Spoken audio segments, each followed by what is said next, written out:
见是场震撼。从此后，我心里被你填满。狂风中，暴雨里，心心相依。迎着风，迎着雨，笑容灿烂。奔向你，让我们策马奔腾；奔向你，让我们踏遍红尘。奔向你，让我们紧紧相随；奔向你，让我们挥洒青春。这场爱强烈到天崩地裂，这场爱简直是轰轰烈烈。不管他人世间几人能见，我和你共始终，此情不灭。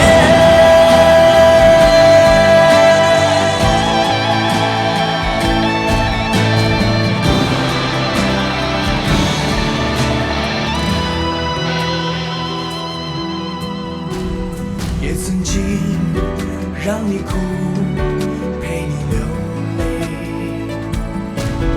转眼间你用爱把我包围。为了你，我可以放弃一切；为了你，走天涯，始终不悔。爱强烈到天崩地裂，这场爱简直是轰轰烈烈。不管他人世间几人能见，我和你共始终，此情不灭。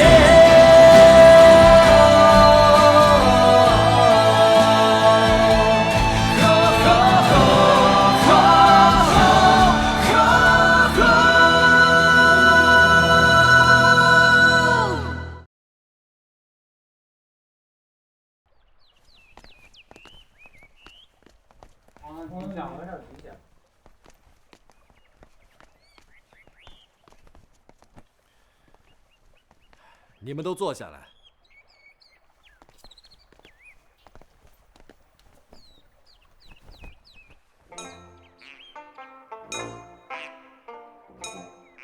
潘建民，你这么年轻就戴眼镜了？最近眼睛不好，找了一副师傅的眼镜戴，看得比较清楚。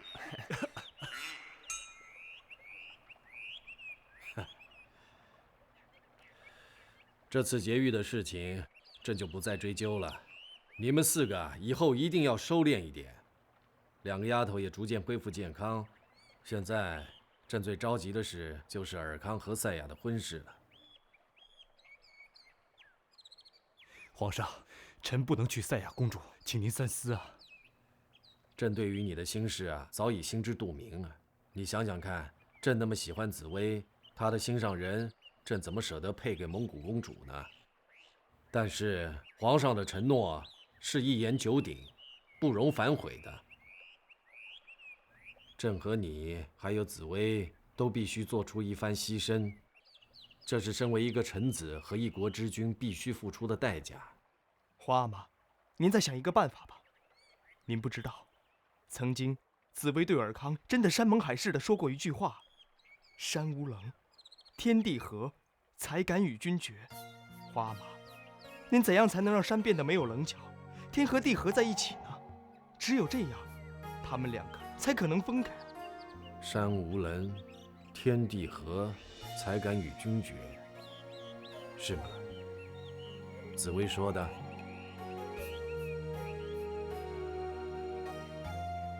皇上，紫薇当初知道您认了小燕子，就决定放弃认亲了。但是当她知道要跟尔康成为夫妻，就必须通过您的指婚，这才毅然进宫。结果她好不容易成了格格，您竟然把尔康指给赛亚，这不是太残忍了吗？原来还有这么一番周折。皇上，确实是这样。紫薇她娘临终前嘱咐道，说千万不要让她做第2个夏永和。虽然我们的习惯，男子都应该是3妻4妾，但是，除非我能给紫薇正式的婚约，让她做我唯一的妻子，我没有办法委屈他。皇上，您再办一次比武，让所有没有结婚的王公子弟都来参加，或许赛亚和齐克尔可以发现比尔康更加合适的人选。说不定这是个办法，朕要想一想。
赛亚，想玩鞭子就得追得上我，追上我了，鞭子就还给你。你往哪跑？我要追你个喇叭花流口水！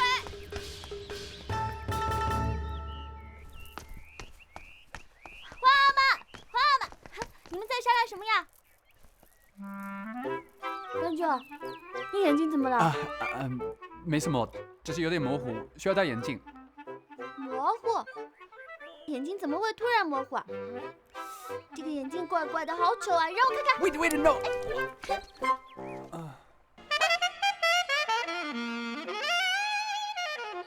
万建民，刚才朕都没注意到你眼睛怎么了？皇上，虽然你饶了我的劫狱，我师父可没饶我。哦，看来王教士的教育方式还比朕略高一筹啊！你师父用的是什么颜料？让他给朕送过一些来。皇阿玛，这个你可不能学啊！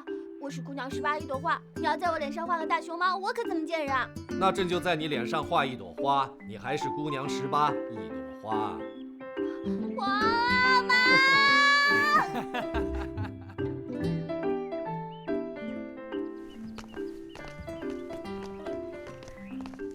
小燕子，你能跟赛亚追追打打的，你身上的伤应该好了吧？哇，好的差不多了。奇怪，紫薇才是你亲妹妹，你怎么老问我呀？你关心一下紫薇嘛。紫薇是我的亲妹妹没错，但是用不着我关心啊。有的人啊，比我还殷勤的照顾着，我就省心了。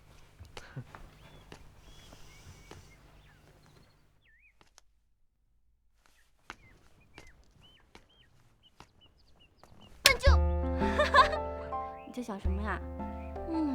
还好你这黑眼圈啊已经洗干净了，看样子啊你的师傅已经手下留情了，没有用上次画在嘴巴上的红颜料。我在想啊，劫狱当天，那个黑衣人总觉得他的声音很熟悉呀。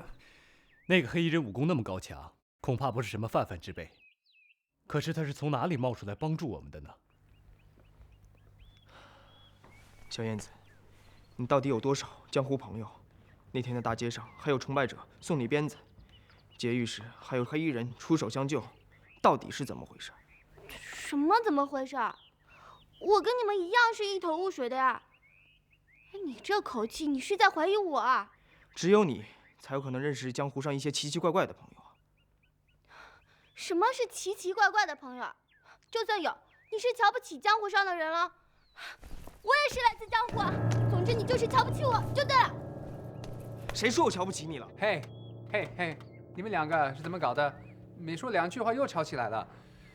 哎呀，咱们言归正传，那个黑衣人啊，我觉得一定认识我们，至少是我们接触过的人啊。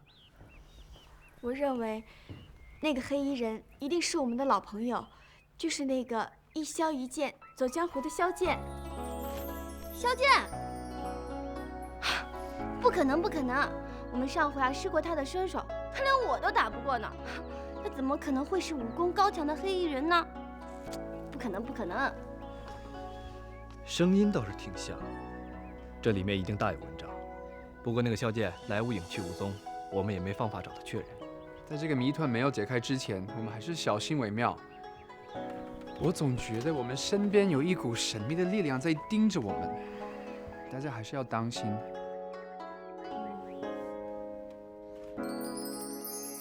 怎么今天4大护卫只有你们3个，而他呢？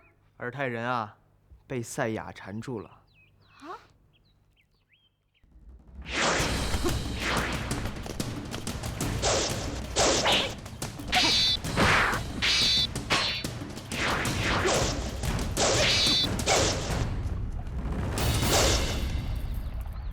会玩鞭子算什么本领？要能比剑，才是真功夫。那我就让你看看我的剑法。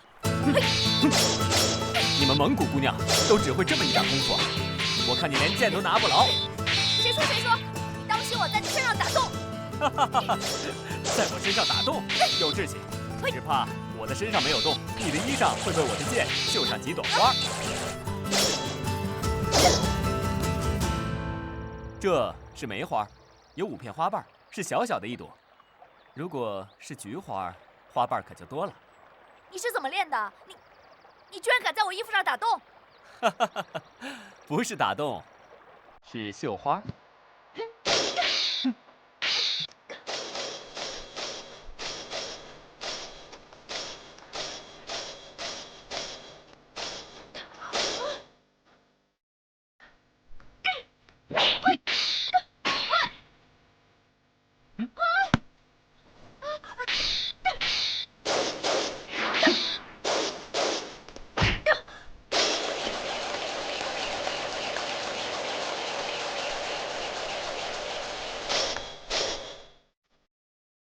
我又绣了一朵花了。这是什么花？这就是你说的那个喇叭花流口水。不打了，不打了，算我输给你了。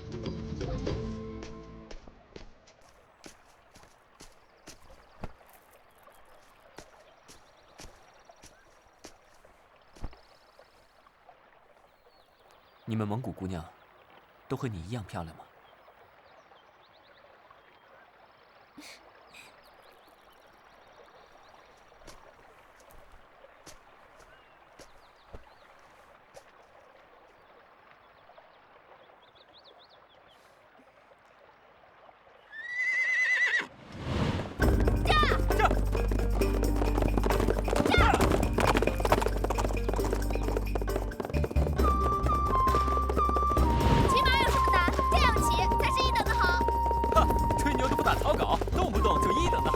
大言不惭，看我的！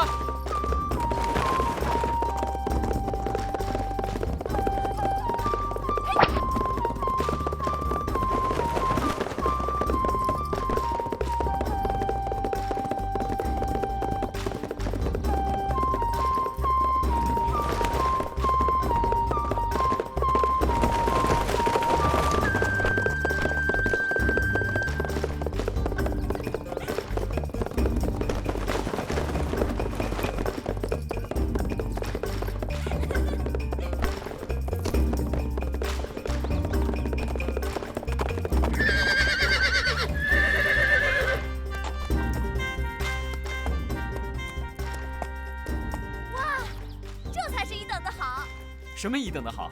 你应该说超级棒，超级好。炒鸡胖，炒鸡好，能吃吗？哪有炒鸡可以吃啊？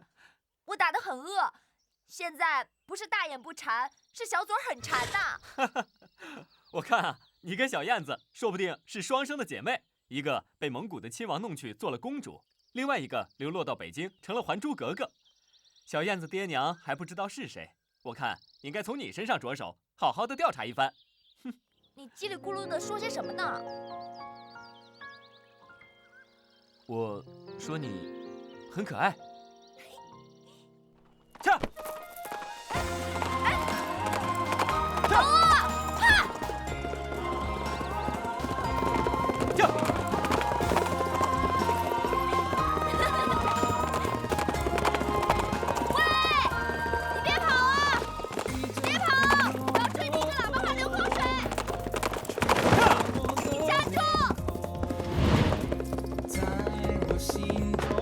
不跑了，我累了，要休息一下。一阵轻轻的风，吹拂着我的脸孔，在我心中留下了缤纷的美梦。风儿阵阵吹，风儿阵阵吹，和风轻拂寒风暴风。我一想，所有的风，有时欢喜，有时轻松。风儿阵阵吹，风儿阵阵吹，即使天热，即使地冻。你们这儿的武士都挂在树上休息啊？看我怎么整你！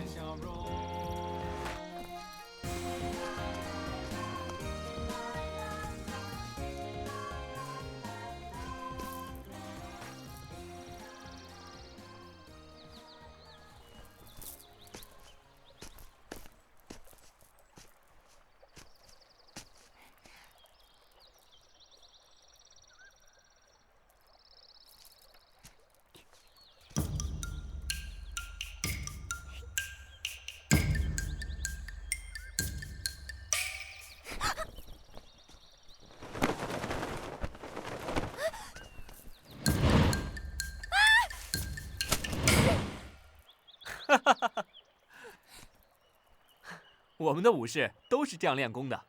蒙古公主不是也一身的好本领吗？跟我学学看。爬树？我又不是你们这儿的猴子，我才不跟你玩这个呢。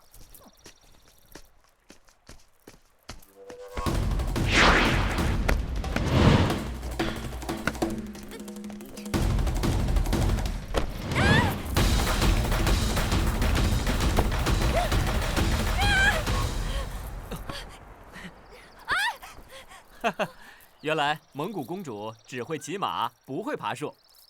你干嘛带我来这么高的地方？我要下去，我要下去！哟，你到底是不会爬树还是举高啊？原来蒙古公主也有弱点的。哈哈。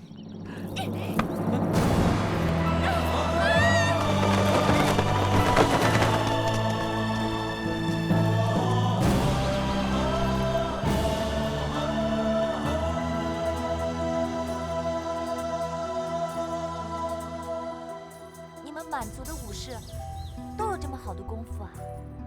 这个雕虫小技而已。哦，原来这个功夫的名字叫雕着虫的小鸡，好玩好玩，教我啊教我！你呀，是越来越可爱了。你也越来越可爱了。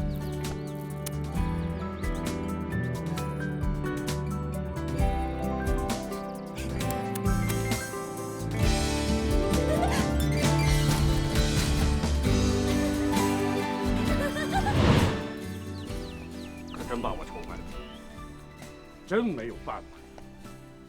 他呀，说他选错了。哎，到现在，他说什么也不嫁给这个尔康，非要嫁给这个尔泰。哎，反正他们都是兄弟。皇上，还请你海涵一点，就把这个尔康还给你那个哥哥吧。啊。这不大好吧？咱们大清国是一诺千金的，千金，好说好说。哎，我送1万斤的嫁妆，这总行了吧？啊？好吧，那只好换人了。多谢皇上。听说，皇帝预备正式宣布紫薇为明珠格格，是吗？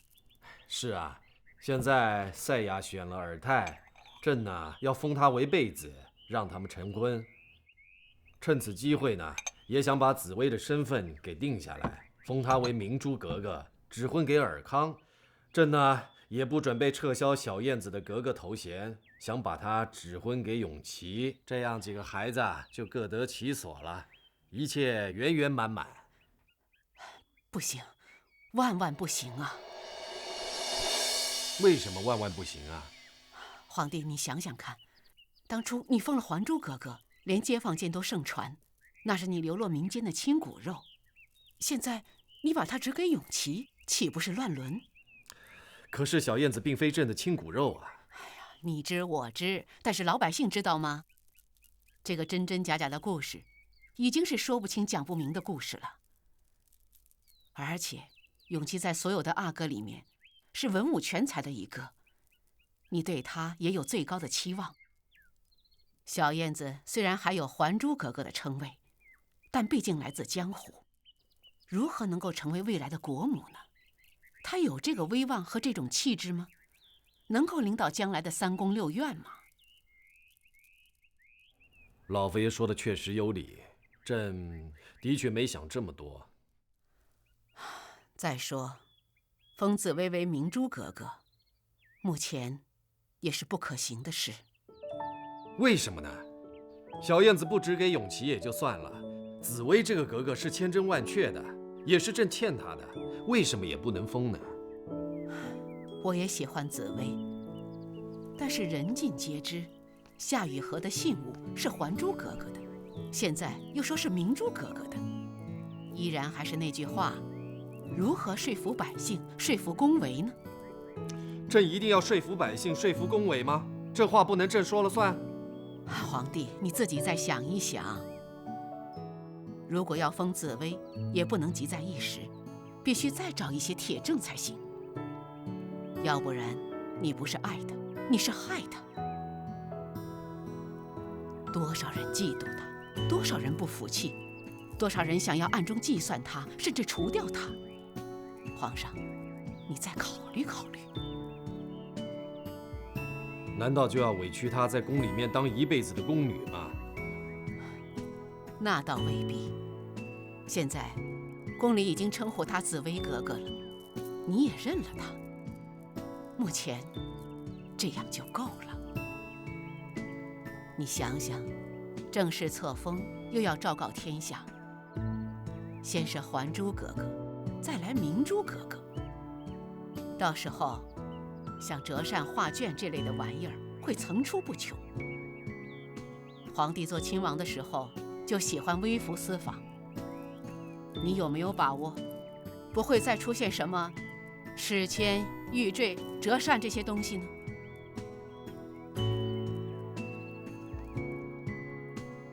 总之啊，一件事一件事的办吧。眼前马上就要过年了，目前呢，先把齐克尔留在宫中，等到明年春暖花开的时候，把赛亚和尔泰的婚事先办了，再来考虑紫薇的问题。她现在平安地住在树芳斋，陪伴在你身边，你大可以享受天伦之乐，何必急着证明和指婚呢？老佛爷说的确实有理。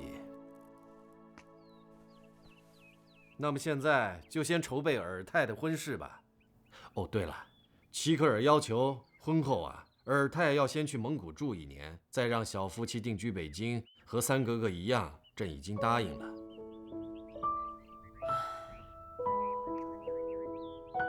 可怜的尔康和紫薇还是要等，这一等会不会再有变化呢？可怜的永琪和小燕子又要等到哪一天呢？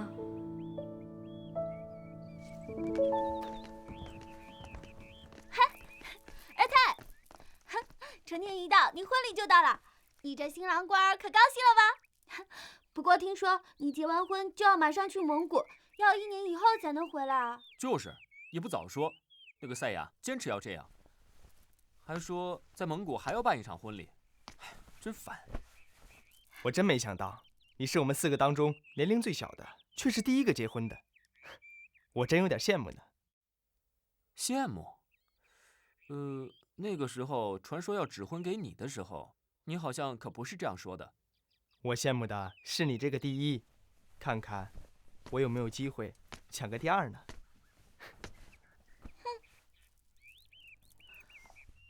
我们会舍不得你的，你阿玛和额娘会舍得吗？不过是去1年嘛，一眨眼就过去了，没有什么依依不舍的。你现在说的轻松啊，反正去的是尔泰。如果是你娶赛亚，不知道现在有多少的依依不舍了。班建明说得好，哎呀，居然没有人谢我，还在那说什么不用依依不舍。可是我已经开始舍不得了嘛。我也是啊，以后书芳斋的4大护卫就变成3大护卫了，肯定大家都会不习惯的。好兄弟，多谢了。哎呀，好了哥，也别谢了。其实那个赛亚挺可爱的，我也是真心的喜欢她。我今天来就是奉赛亚之命，来请小燕子、紫薇还有晴儿，当我们赛亚的伴娘。伴娘？嗯，哎，好啊好啊。不过我先说清楚了，我可不会陪着新娘又行礼又跪又磕头的，闹个好几天。那你们是要办蒙古式的婚礼还是满族式的婚礼？当然是满式和蒙古式的都要办喽。老佛爷墨守成规，现在尔泰又被封为贝子，华阿玛也一定要参加，所以规矩一个都不能少。别说我们满族婚礼的规矩多，蒙古族的婚礼也不少啊。这蒙古族的婚礼样式特别的多，要从祭拜成吉思汗开始，要喇嘛诵经、祈福纳降、求名问更、唱祝词、全羊宴，一共要闹上好几天，闹得新郎是头昏眼花，跪得膝盖发麻。迎亲的时候，居然还有伴娘挡驾，来一个彩带隔门。什么是彩带隔门啊？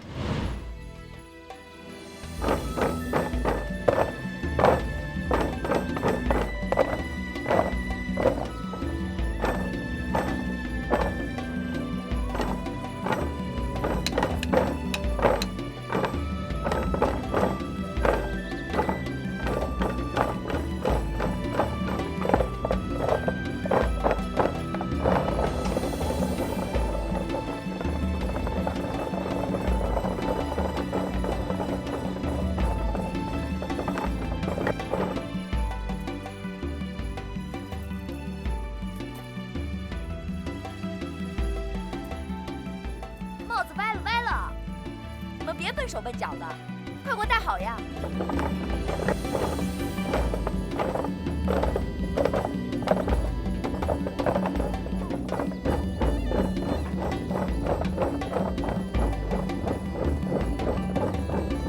新郎伴郎到！新郎都来了，尔泰来迎亲了，快呀！赛亚，不要紧张，新郎还要过5关斩6将呢，哪会那么容易让你嫁呢？慢慢来，不着急，好好放宽心啊，听听伴娘是怎样刁难新郎的啊！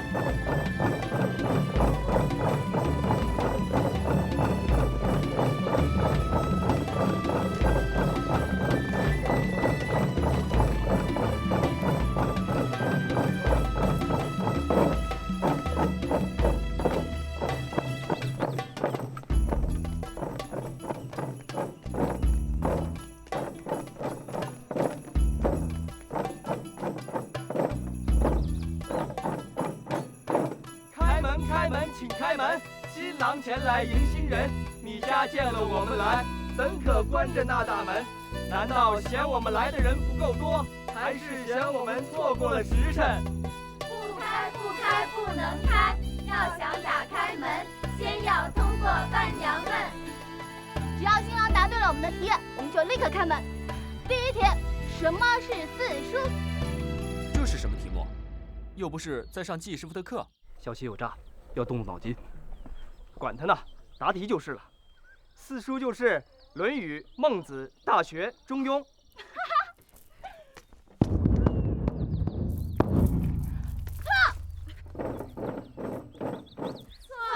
错了，答错了，大门不能开，新娘不出来。请问答案是什么？四书是结婚后比武要输给他，吵架要输给他，玩游戏要输给他，开玩笑要输给他。什么都输给我，我就不要他了。哎呀，新娘子说话得含蓄一点，不准说话了，当心外面听见。请问新郎，什么是三从四德？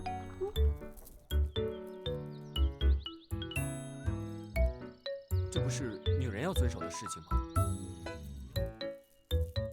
别回答，回答就错了，答案全在他们脑袋里。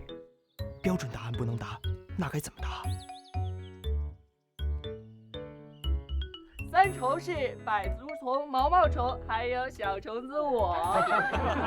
这个笨蛋小虫子，帮忙不成，还帮大忙。班长，你也学会说笨蛋了。你赶快继续你的事儿，别耽误时间了。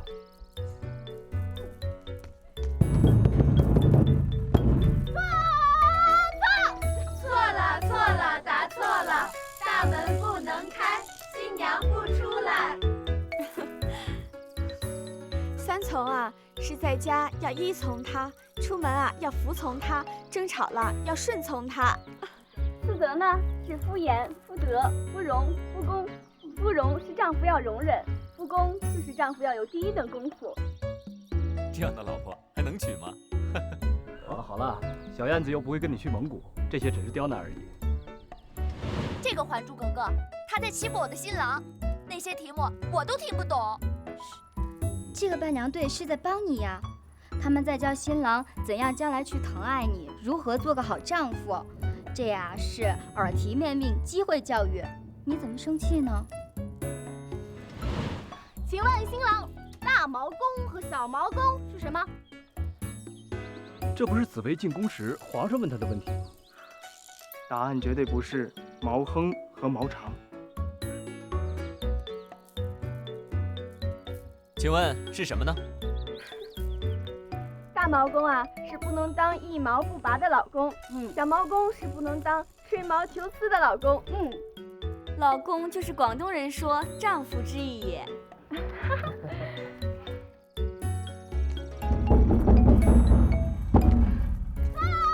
了，错了，答错了。大门不能开，新娘不出来。好了，第一关到此为止。第二关很简单，叫做对牛弹琴。你们啊，要让这头喜牛发出声音，不可以打它、碰它，说话、唱歌都可以，就是啊，让它叫一声。如果成了，我们就让你们过关。还有这一招啊！看样子我得赶快帮二哥队才行，这格格队太刁钻了。来，来，叫一个，叫一个，好不好？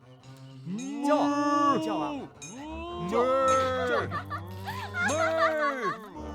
你倒是叫啊！牛大爷，今天是我伏尔泰大喜的日子，我祝您开开金口，叫2声吧。哎，小虫子，你不是动物学专家吗？赶紧想个办法让它叫啊！就是啊，快！我是啊，我这不正拼命的学牛么么叫吗？妈！叫啊，牛大爷，叫2声！加油啊，动啊！乖乖拢地动，笨牛不肯动，恐怕只有唱歌才行。你要唱歌吗？好，尔泰，我来帮你们，我就唱着啊。在这蒙古包外，新郎气急败坏，牛儿轻叫一声，赶快哟赶快。哎，班长，这不是我的燕子歌吗？你怎么能对牛唱呢？借我拿出来唱一下吧，谁让你出这种题目，刁难新郎啊？嘿，大喜日子有头牛嘞，嘿瞧瞧咯，大牛开口啊个笑嘞，嘿瞧瞧咯，大牛开口啊个笑，大牛开口办花事业笑嘞。好，那我这新郎官也开唱了。嘿，赛呀赛呀，我来了嘞，嘿瞧瞧咯，哥哥当门真难熬嘞，嘿瞧瞧咯，燕子好心请让路呀，紫薇发发慈悲心肠嘞。你倒是叫啊！叫一个。小燕子，你够了！我说过关了，过关了，你别闹了。本公主的婚姻大事还要那头笨牛做决定吗？你快让他们进来！叫一个，错了，错了，答错了。大门不能开，新娘不出来。什么大门没开，新娘不出来？三阳，你回来！什么大门不开，新娘不出来？难道你们舍不得尔泰吗？抢亲！走，快走！让开，让开！别让开！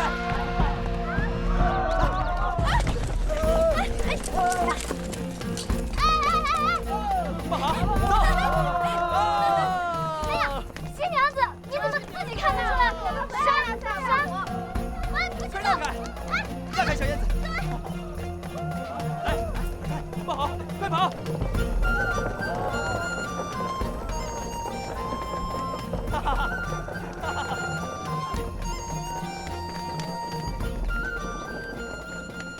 这怎么还有抢亲这回事儿？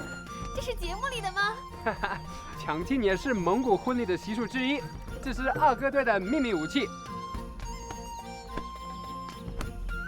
赛亚头纱，赛亚，新娘头纱还没披上呢。我打扮的美美的，还要用头纱遮住脸吗？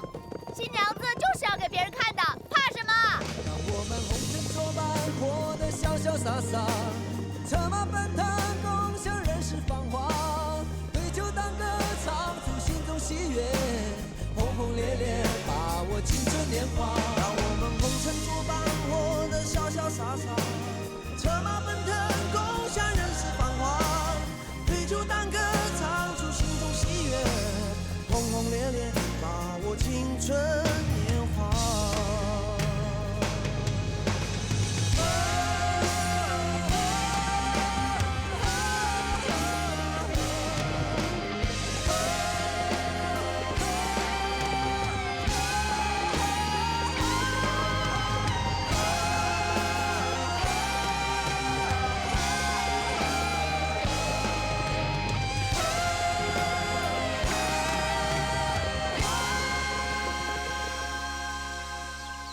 今年一开春呢，就办了尔泰的婚事，咱们皇宫啊，也算是沾了福家的喜气。就是不知道今年的喜事会不会比去年多啊？哼，今年不要再跑出几个新格格来就好了。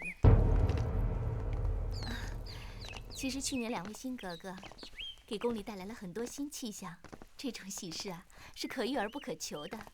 今年就该办2位格格的婚事了。这种新格格的事啊，希望到此为止，不要再发生了。还好2个格格各有千秋，还算不错。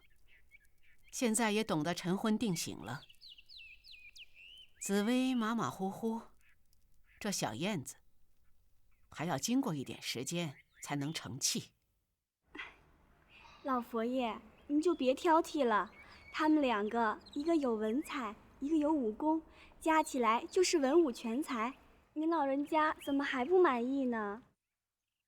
以前吴阿哥总说，我们这些格格都是格子里的格格，方方正正，没有一点人情味儿。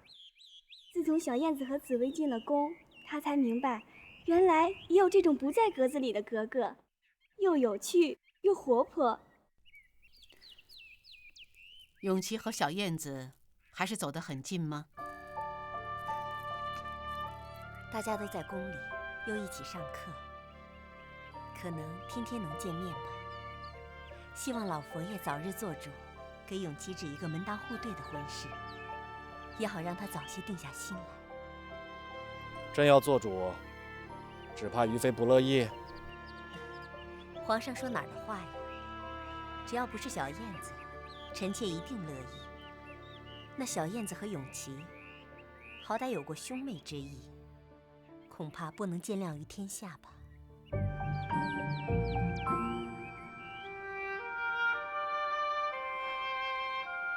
臣妾觉得，把《还珠格格》只给班画师倒不错。听说他们2个走得比五阿哥还近，半夜3更还手牵手逛御花园呢。什么话？臣妾可有人证啊，有人亲眼看到的。哎呀，不过这也没什么了不起。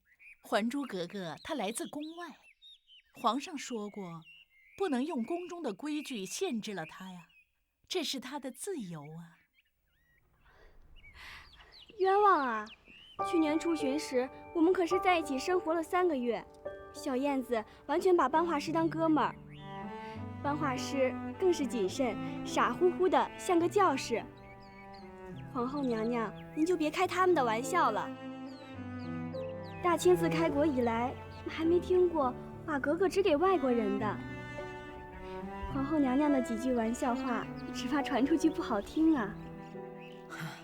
晴儿说的没错，皇后，您那些眼线有时都在没事找事儿，随便说些有的没的好复命，你听听就算了，别认真。好了，大家不要讨论这个问题了。前几天朕见到赵惠将军的飞马传书，他说啊，回疆的阿里和卓带着他的公主要来觐见咱们了，看样子大家又要忙一阵子了。又有一个公主要来呀，真热闹。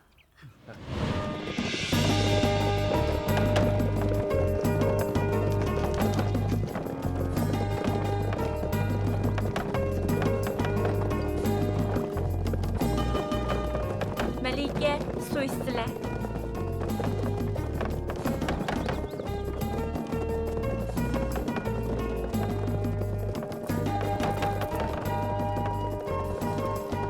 Qandoq qilamiz?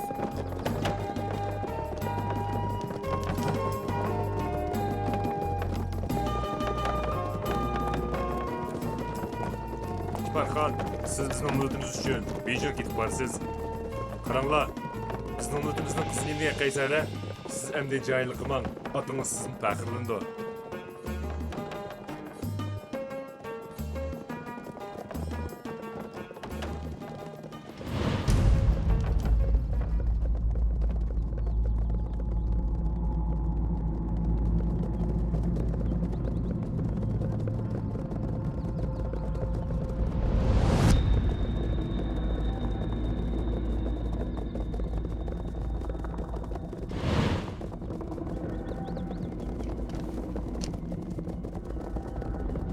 Ulan geldi. Çıkın lan.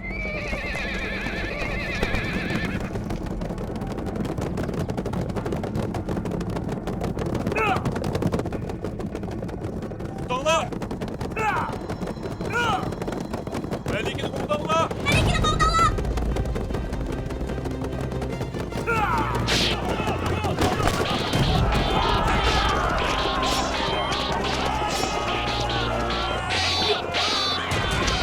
Alayım kaçak komutanlar! Komutanlar!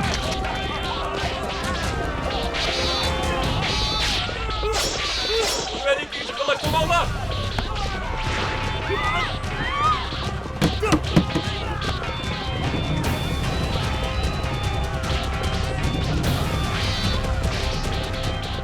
Barxon, men bilan men.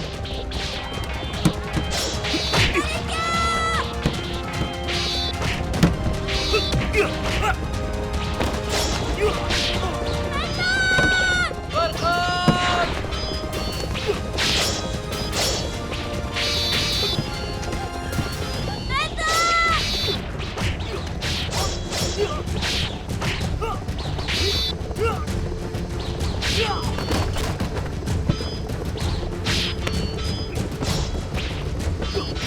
Şu! Kızlar, girin! Sizler benim uçup gidin lan! Hop, şu!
轻轻的风，吹拂着我的脸孔，在我心中留下了缤纷的的美梦。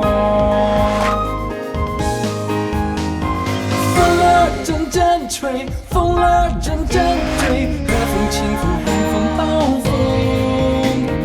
我饮下所有的风，有时欢喜，有时轻松。